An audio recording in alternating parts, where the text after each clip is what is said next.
杨开，你入门3年，147场挑战无一获胜，此次引名相搏，境界却毫无提升，你图什么？切，软柿子，随便你。废物，还是早点逐出师门为好。不屈之关，永不言败。偏要演一场给你们看看。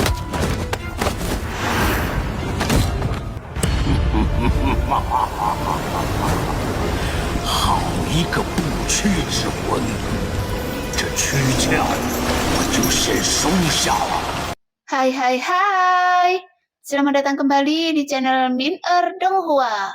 Kali ini kita akan melanjutkan cerita Donghua, Martial Peak. Nggak pakai lama lagi, langsung aja kita ke ceritanya. Cekidot.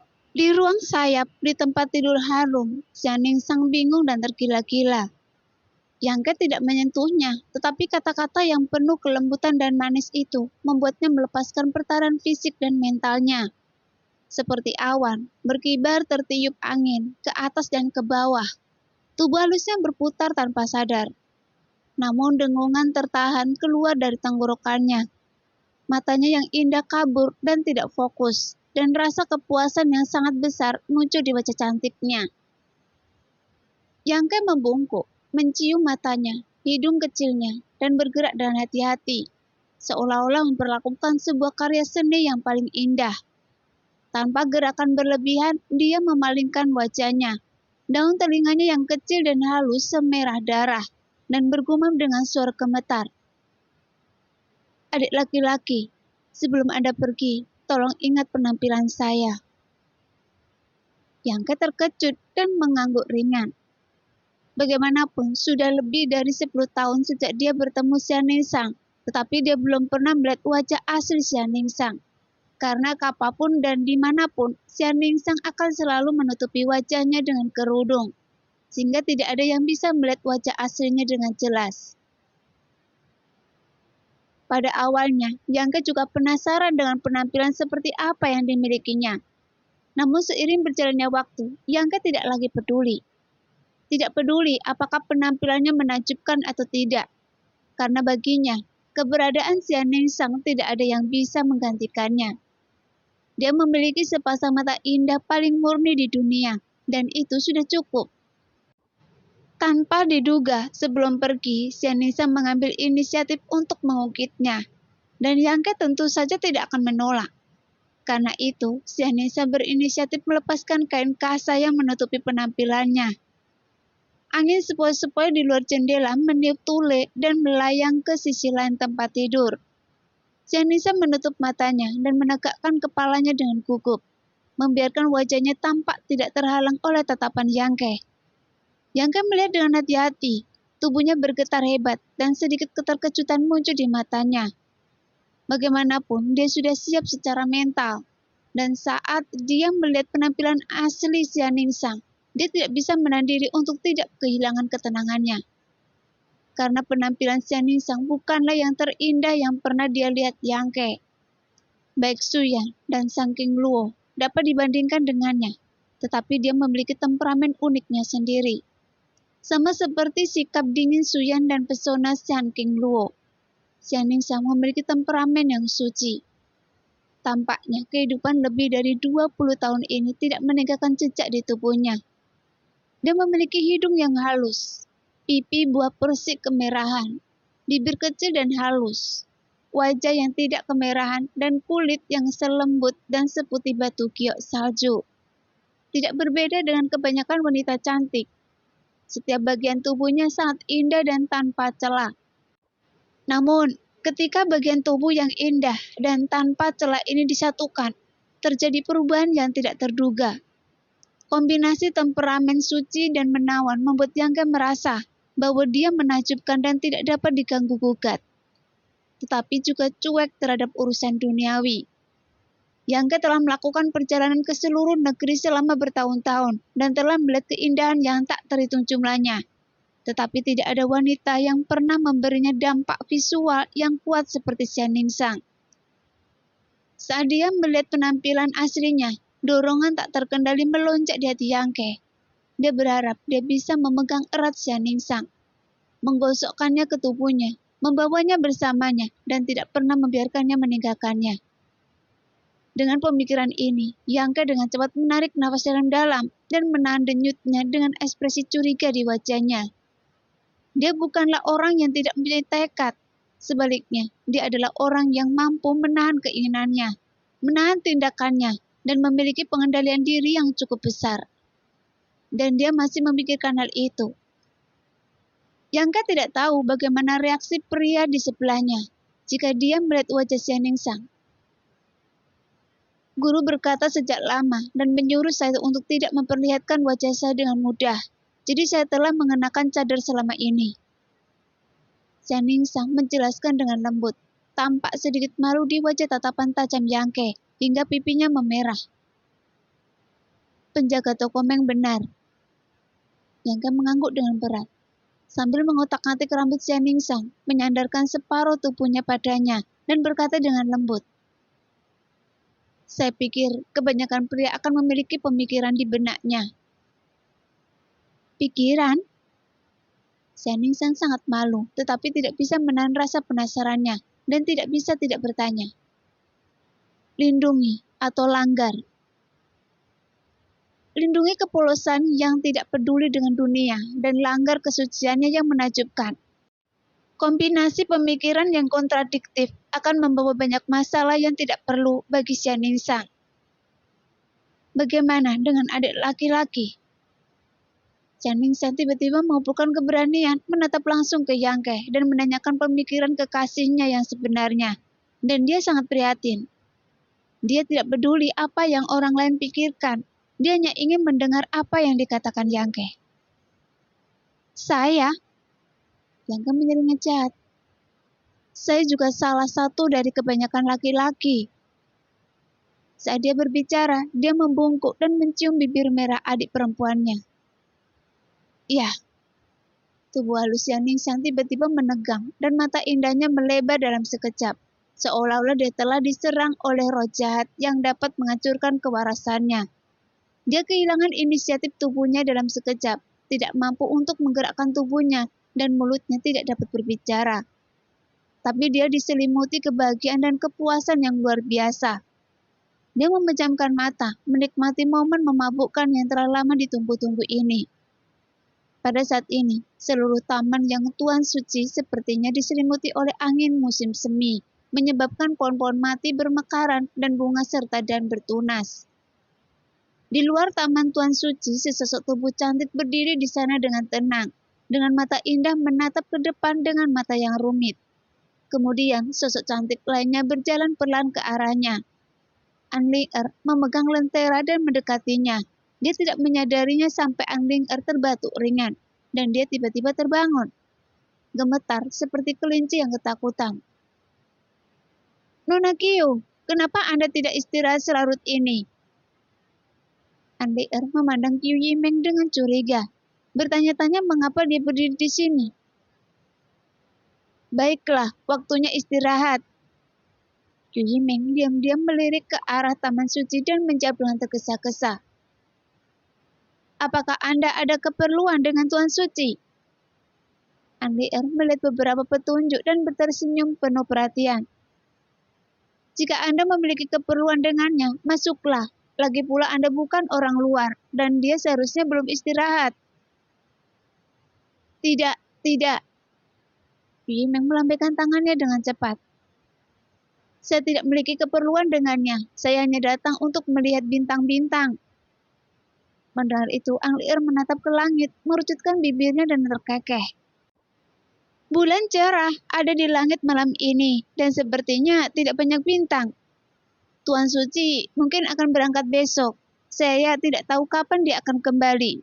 Jika Anda melewatkan kesempatan ini malam ini, saya tidak tahu berapa lama Anda harus menunggu. Nona Qiu, bagaimana menurut Anda? Ling-er sepertinya memiliki wawasan tentang hati Qiu Yimeng, jadi dia mau tidak mau akan membujuknya. Saya benar-benar datang ke sini untuk tidak menemukannya. An Ling-er terus tersenyum penuh arti dan hendak mengatakan sesuatu ketika suara aneh tiba-tiba keluar dari telinganya. Yuyime juga menyadarinya dan segera berbalik ke samping dan merentangkan telinganya menjadi bentuk kincir. Setelah beberapa saat, wajah kedua wanita itu memerah dan mereka saling memandang dengan rasa malu. Ling-Er terbatuk ringan. Pokoknya, jika Anda tidak melakukan apa-apa, saya akan menemani Nona Qiu di sini untuk melihat bintang-bintang. Dia terlalu malu untuk kembali ke Taman Tuan Suci, jadi dia berinisiatif untuk duduk dan berpura-pura menatap ke langit. Qiu Yimeng mengangguk dan duduk di sebelahnya. Keduanya terdiam, jantung mereka berdebar kencang. Tak jauh dari situ, semburan suara abnormal mengalir ke telinga mereka seperti suara ajaib, membuat mereka merasa tidak nyaman. Hei, cuacanya bagus. Ling-Er tidak berkata apa-apa. Ya, Qiu Yimeng mengangguk ringan dan menyetujuinya tanpa sadar. Namun gerakan dan kebisingan di sana tampak lebih keras, sehingga kedua wanita itu merasakan harus hangat mengalir di perut bagian bawah mereka. Angin malam bertiup dan ada rasa sejuk yang tidak nyaman di antara kedua kaki mereka yang berlumpur lebih sensitif.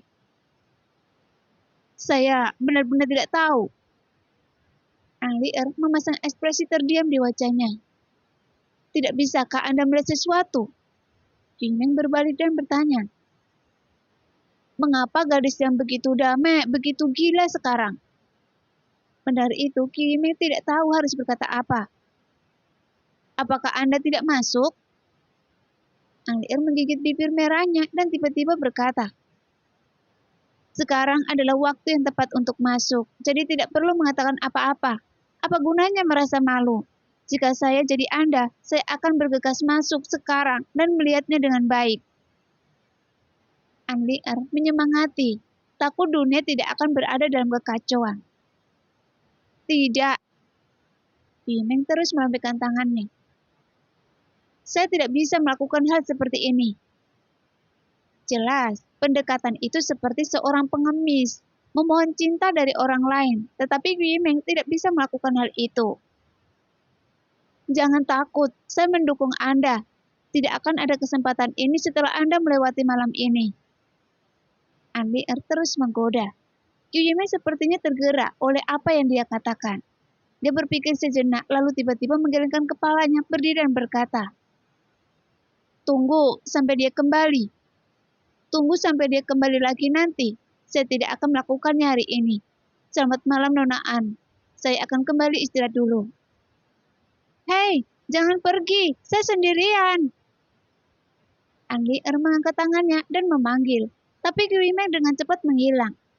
Nafas berat dan erangan terdengar lagi di telinga, dan sepertinya ada suara gelombang air yang menghantam meja. Ling-Er menggigit bibir merahnya, meringkuk, menutup telinganya dengan tangannya, dan menggumamkan makian ke mulutnya. Mengutuk Yang Ke mulai sekarang, tidak dapat lagi memenuhi tugasnya. Dan malam ini adalah makan malam terakhirnya. Pada hari kedua, Yang Ke dan Xia Ningsang berjalan keluar dari Taman Tuan Suci bersama-sama. Di luar Taman Tuan Suci, kerumunan orang berdiri, termasuk kepala berbagai kekuatan dari dinasti Han, saudara, dan tetua keluarga Yang, tetua Tanah Suci, beberapa pemimpin klan iblis kuno, dan 20 atau 30 alkemis tingkat suci. Orang tua Tianshang, Li Rui, dan Zaiyo, mereka semua sepertinya menunggu Yang Ke muncul. Saat Yang Ke dan Xia Ningsang berjalan keluar, semua mata tertuju padanya dengan tatapan penuh arti. Wajah Xia Ningsang memerah karena malu. Dia tidak bisa menahan diri untuk tidak menyusut ke belakang Yang Ke. Postur berjalannya agak tidak wajar. Siapapun dapat melihat bahwa Xia Ningsang sekarang bersinar, lebih cantik dari sebelumnya. Seolah-olah dia telah diberi makan oleh sesuatu. Mereka semua adalah orang-orang yang pernah di sana, dan semua orang mengetahuinya. Yang Ke tertawa keras, mengepakkan tinjunya dan berkata, Mengapa kalian semua ada di sini? Kami akan mengantar Anda pergi. Tuan Li maju selangkah. Seharusnya Anda akan pergi hari ini. Terima kasih semuanya. Jawab Yang Ke sambil tersenyum. Saya tidak akan banyak bicara lagi. Berhati-hatilah sepanjang jalan. Jika sesuatu tidak dapat dilakukan, kembalilah secepat mungkin. Saya akan mengingatnya. jawab Yang Ke serius. Pada saat ini, Yang Yingpeng istrinya juga datang. Dong Suyu memberikan banyak instruksi dengan ekspresi enggan, dan Yang Ke menyetujuinya satu persatu. Nak, Anda harus kembali dengan selamat. Ning Sang tidak ingin terjadi apa-apa pada Anda lebih dari orang lain. Meng Wuya merendahkan suaranya dan berbisik di telinga Yang Ke. Saya tahu. Yang Ke berjanji dengan wajah serius. Saya tidak akan membuat adik perempuan sedih. Saya harap Anda bisa melakukannya. Sekarang semua orang mengucapkan selamat tinggal kepada orang-orang yang dikenalnya satu demi satu dan mendengarkan kepedulian mereka terhadapnya, sehingga Yang Ke merasa hangat baik secara fisik maupun mental. Setelah menjelaskannya kepada para tetua Tanah Suci dan mengucapkan selamat tinggal kepada Li Rong dan yang lainnya, Yang Ke mengatur segalanya, mencium dahi Xian Lingsang, mengucapkan sumpah aliansi gunung di telinganya, mengorbankan kapal bintang dan menghilang ke dalam seberkas cahaya biru, dan Yang Ke memulai perjalanan baru. Semua orang melambaikan tangan padanya di depan Taman Suci. Ketika sosok Yang Ke berangsur-angsur menghilang, penatua Yu Ying menghela nafas pelan. Ling jangan menangis, Tuan Suci pasti akan kembali. Siapa yang menangis? Jawab Ling perlahan. Lalu, mengapa mata Anda merah? Yu Ying merejutkan bibirnya dan terkekeh, mengira dia malu mengakuinya. Mata saya merah karena...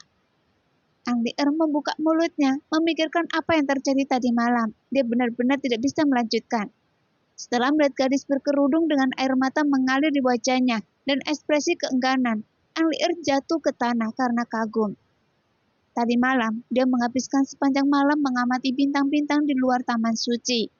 Kedua orang itu benar-benar penuh energi dan kekuatan fisik.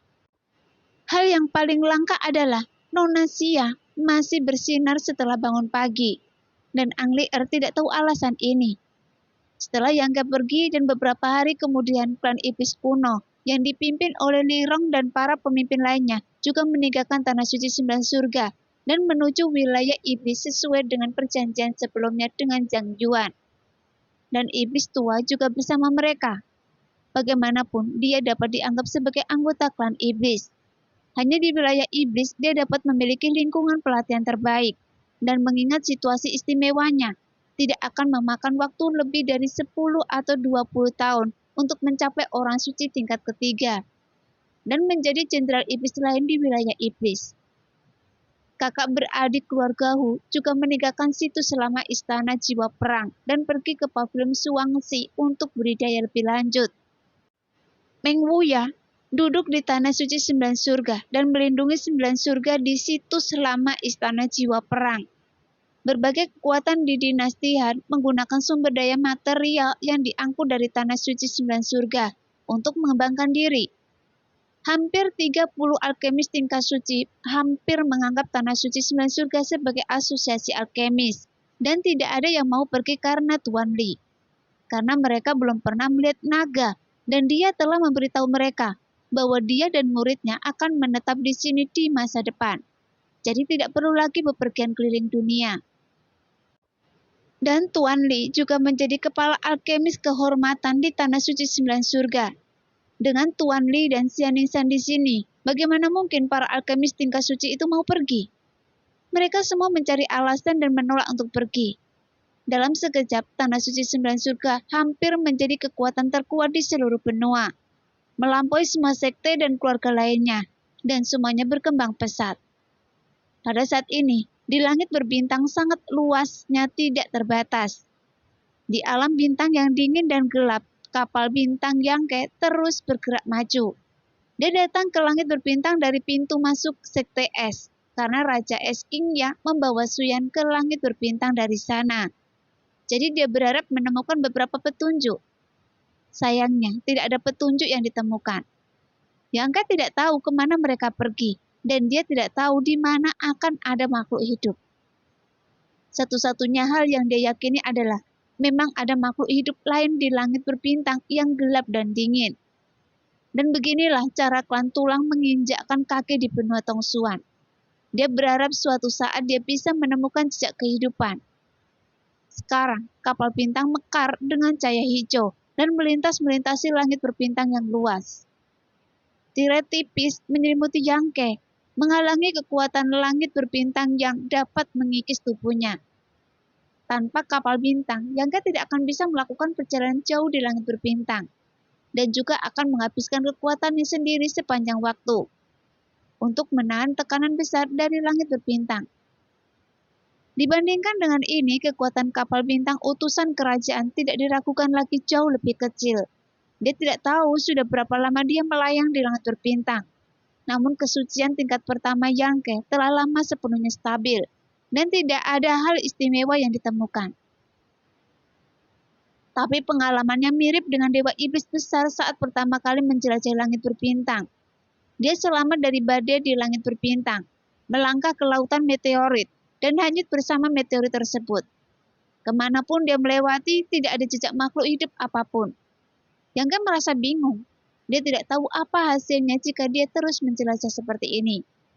Mungkin dia akan tersesat di alam bintang ini selamanya, dan mati sendirian di sini.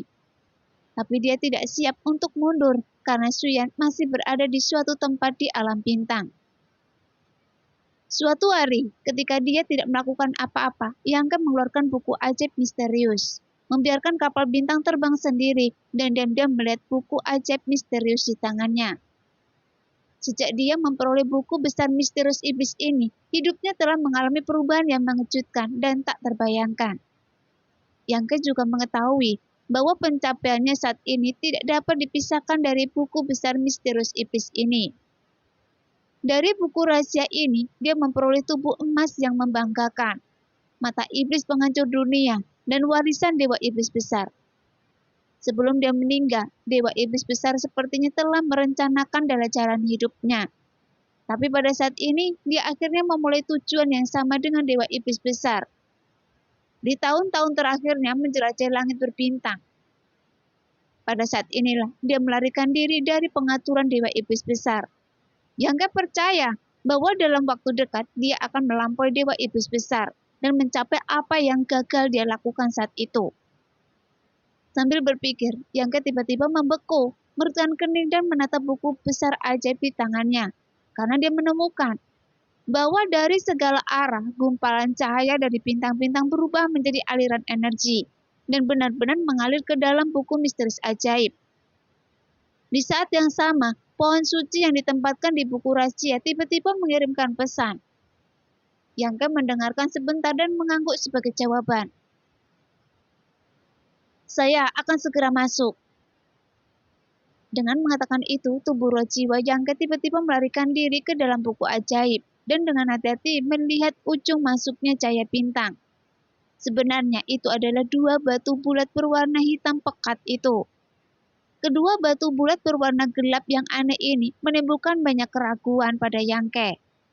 Dan hingga saat ini, dia masih belum mengetahui untuk apa kedua batu tersebut dapat digunakan.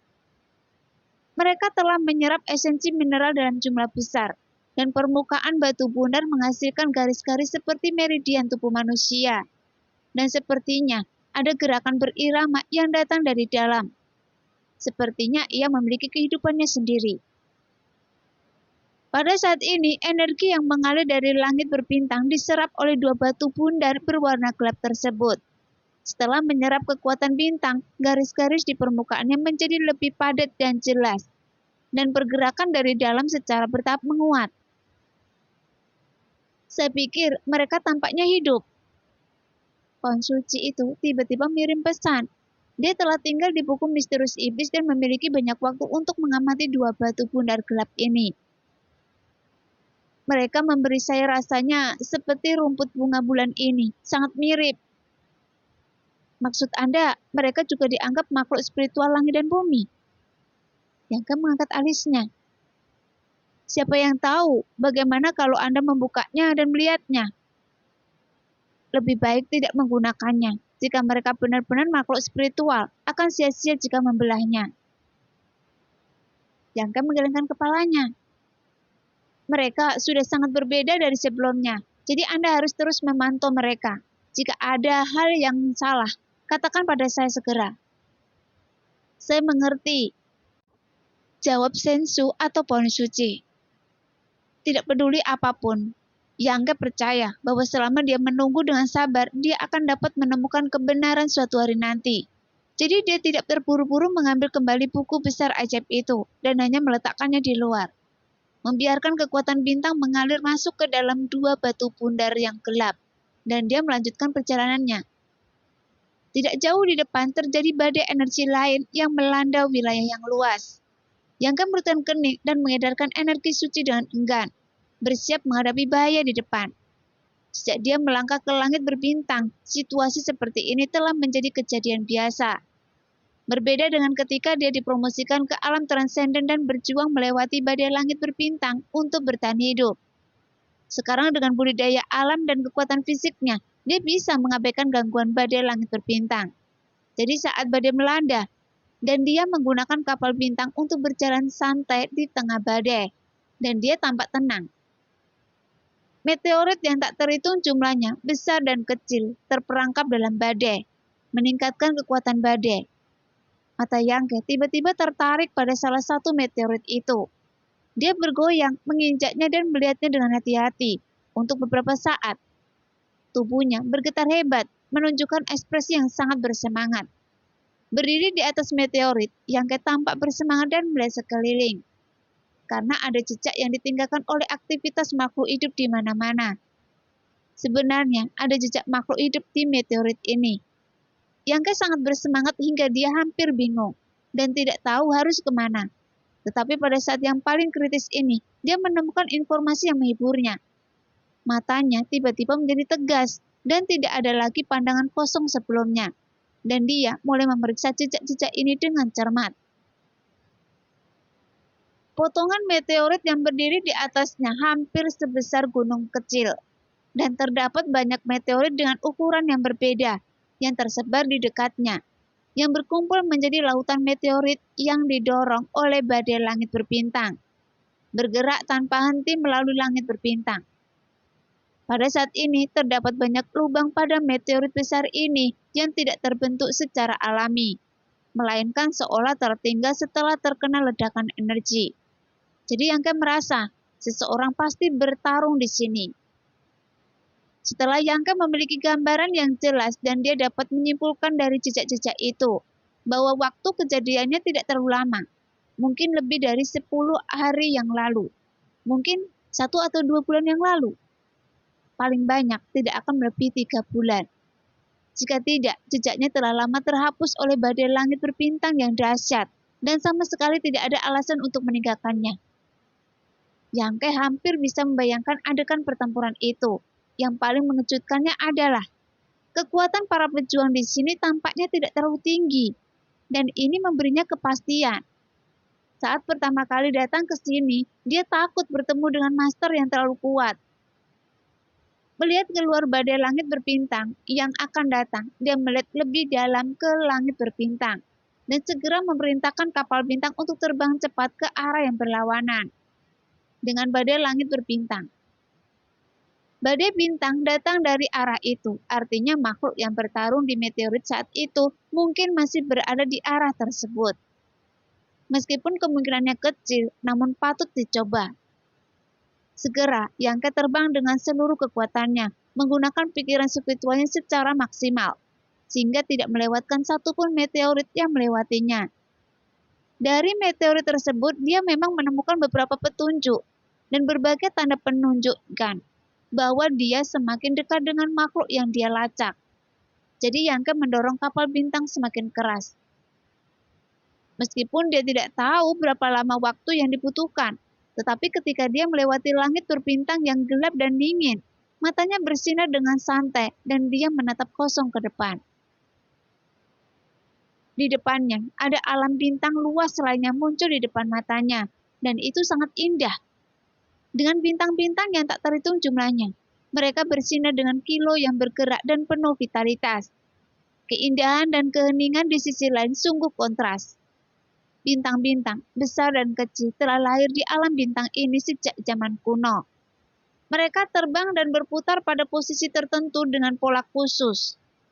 Dengan sinar cahaya berwarna-warni menerangi seluruh alam bintang, Beberapa bintang terbakar seperti api, memancarkan kekuatan yang membakar. Yang yakin bahwa kekuatan yang terkandung dalam bintang-bintang itu cukup untuk menghalangi makhluk hidup manapun untuk mendekatinya. Karena siapapun yang mendekatinya, mereka akan meleleh. Namun, kekuatan panas mengalir ke tubuh Yangke, membuatnya merasa sangat nyaman, karena itu adalah kekuatan atribut Yang. Tapi beberapa bintang sangat dingin, sehingga seluruh penampilan bintang seperti bola es yang sangat besar. Udara dingin yang tersisa menutupi bintang-bintang yang membeku, membuat permukaan bintang membentuk aura es dengan radius ratusan ribu mil, yang dapat dilihat dengan mata telanjang. Bahkan aura itu seolah-olah mampu membekukan seluruh alam semesta. Tapi ada lebih banyak lagi bintang yang semuanya berwarna hijau, sangat berbeda dengan bintang di sebelahnya. Bentuknya tidak bulat, melainkan berbentuk payung. Dan itu seperti pohon besar, berdiri dengan gagah di langit berbintang. Yangke terpesona dengan apa yang dilihatnya. Dia akhirnya melihat dengan matanya sendiri keajaiban alam bintang. Energi besar yang terpancar dari berbagai bintang berkumpul di alam bintang yang luas, membuat energi spiritual yang terkandung dalam alam bintang ini menjadi sangat kaya. Mungkin tanah suci manapun di benua Tongsuan sangat kecil jika dibandingkan dengan tempat ini. Dengan 1 tahun pelatihan di sini, itu bernilai 10 kali lipat dari waktu yang dibutuhkan untuk berlatih di tempat lain. Sekarang, pori-pori Yangke terbuka tanpa sadar. Dia menutup matanya dengan rakus menyerap energi spiritual langit dan bumi yang memenuhi sisinya. Daging dan darahnya menggeliat dan ekspresinya gembira. Dia bahkan sempat berniat berlatih mengasingkan diri di sini untuk sementara waktu. Meski dia tahu bahwa ide ini agak tidak realistis, tapi dia enggan melepaskan kekayaan energinya di sini. Tepat ketika dia dalam kesulitan, pikiran spiritualnya yang dilepaskan, dan dia tiba-tiba menyadari tanda-tanda gangguan makhluk hidup. Yangke menarik pikiran spiritualnya, membuka matanya, dan melihat ke arah itu dengan heran. Karena dia menemukan pihak lain, dan pihak lain sepertinya telah menemukannya. Karena saat dia menarik pikiran spiritualnya, 2 pikiran spiritual lainnya yang tidak kalah sama sekali juga menyebar. Yang menunjukkan ada 2 orang yang mengawasinya, dan kekuatannya tidak terlalu tinggi. Dia hanya terlihat seperti telah mencapai alam suci tingkat kedua atau ketiga. Bagaimanapun, ini adalah wilayah bintang. Jadi Yangke tidak bisa menahan perasaan sedikit emosional ketika dia bertemu dengan 2 orang yang telah mencapai alam suci. Namun, kultivasi pihak lain juga membuatnya merasa lega, karena meskipun kedua orang itu ingin menyakitinya, dia juga tidak akan bisa melawan. Begitu dia memikirkan hal ini, Yangke dengan cepat menggunakan kapal bintang untuk mengikuti lokasi kedua orang itu, dan terbang. Setelah akhirnya bertemu dengan 2 orang, Yangke tentu tidak akan melewatkan kesempatan untuk menanyakan informasi di mana makhluk-makhluk itu berkumpul. Tapi yang mengejutkan Yangke adalah ketika dia mendekati kedua orang itu, mereka tampak terbang ke arahnya dengan cepat. Penemuan ini membuat Yangke agak waspada. Berdasarkan tingkat kultivasi mereka, mereka seharusnya menyadari kekuatannya sendiri. Jika mereka memiliki niat jahat, tidak akan sulit untuk menjelaskan mengapa mereka bertindak seperti ini. Jadi Yangke tidak bergeming, tetapi mendekat dengan waspada, karena dia sangat membutuhkan cahaya untuk membimbingnya. Sesaat kemudian, cahaya hijau muncul di depan, yang sangat mirip dengan cahaya kapal bintang Yangke. Saat Yangke berhenti, cahaya hijau itu juga berhenti tidak jauh di depannya. Saat berikutnya, 2 pasang mata indah yang cerah menatapnya. Baru kemudian Yangke menyadari bahwa orang yang baru saja memasuki jangkauan pemikiran spiritualnya sebenarnya 2 wanita. Mereka semua mengenakan gaun putih bersih dengan temperamen yang tenang dan sosok yang anggun. Tanda berbentuk pedang yang sama terukir di dada montok mereka. Keduanya menginjak kapal bintang bersama-sama. Yangke melihatnya sebentar dan mengangguk diam-diam, mengetahui bahwa pemimpin klan tulang Keluo benar, bahwa kapal bintang bukanlah hal yang langka, karena di alam bintang sangat umum. Namun, kapal bintang lawan jelas lebih canggih daripada kapal bintang miliknya, baik dari segi material yang dimurnikan, maupun fluktuasi energi yang berasal dari kapal bintang mereka. Tapi kapal bintang juga harus memiliki kelebihan dan kekurangannya. Yang Ke diam-diam menebak, dan pada saat yang sama dia memasang ekspresi tidak berbahaya, mengangguk sedikit kepada kedua wanita itu, dan menyapa. Halo. Wanita yang berdiri depan mengangguk ringan, menatap wajah cantiknya dengan sedikit khawatir memandang Yang Ke. Tetapi bagaimanapun juga, tingkat kultivasi Yang Ke lebih rendah daripada mereka, jadi dia tidak akan menunjukkan kepanikan. Nah, demikianlah cerita hari ini. Terima kasih yang sudah menonton video Min Earth sampai selesai. Sampai jumpa di video selanjutnya. Bye-bye.